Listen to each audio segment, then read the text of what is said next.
So, buat para mom, jangan abaikan hal penting ini.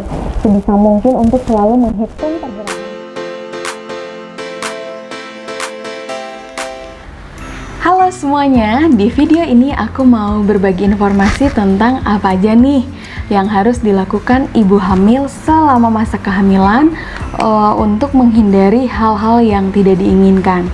Karena berdasarkan pengalaman aku, bayi aku itu pernah hampir tidak tertolong hanya karena aku menyepelekan atau mengabaikan sesuatu yang harusnya dilakukan. Nah, oke, langsung aja. Hal yang harus dilakukan selama masa kehamilan adalah yang pertama itu USG. Tentunya ini moms semua udah tahu ya. Tapi sekilas aku infoin, dokter itu menyarankan ibu hamil melakukan kontrol itu minimal 4 kali dengan jadwal pemeriksaan, yaitu di trimester 1 satu kali, kemudian trimester 2 satu kali, dan di trimester 3 itu 2-4 kali. Nah, kalau misalnya mau info lebih jelas mengenai jadwal atau panduan selama masa kehamilan, bisa nanti klik link suggest di atas atau bisa cek di description box. Di situ juga udah sangat jelas informasinya. Karena menurut aku ini juga penting diketahui oleh ibu hamil. Sebenarnya kalau mau USG tiap bulan bahkan tiap minggu itu nggak masalah, justru semakin baik. Tapi kan dalam situasi COVID saat ini tentunya kita harus batasi keluar rumah untuk meminimalkan penularan.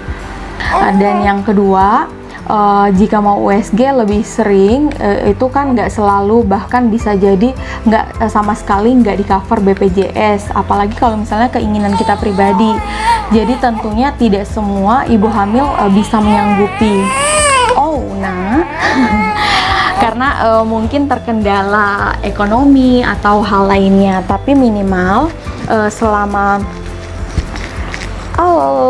masa kehamilan sangat dianjurkan untuk melakukan USG itu 4 kali sepanjang masa kehamilan. Nah, yang kedua yaitu konsumsi suplemen. Nah, ini dikonsumsi sepanjang masa kehamilan, mulai dari bulan pertama sampai batas waktu persalinan. Nah, ini aku diberikan oleh dokter, ini Volamil dan juga Izikal. Kalau Volamil ini adalah suplemen yang mengandung multivitamin dan mineral yang digunakan untuk memenuhi kebutuhan nutrisi selama kehamilan. Ini isinya itu 30 tablet, jadi tiap bulan itu harus dibeli lagi.